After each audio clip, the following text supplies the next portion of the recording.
আবার বছর 20 পরে তার সাথে দেখা হয় যদি, আবার বছর 20 পরে হয়তো ধানের ছড়ার পাশে কার্তিকের মাসে, তখন সন্ধ্যার কাক ঘরে ফেরে, তখন হলুদ নদী নরম নরম হয় সর কাশ হোগলাই মাঠের ভিতরে।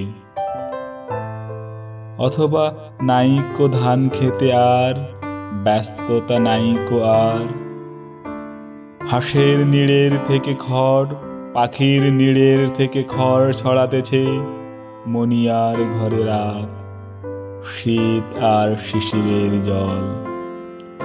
জীবন গিয়েছে চলে আমাদের 20 বছরের পার। তখন হঠাৎ যদি মেঠো পথে পাই আমি তোমারে আবার,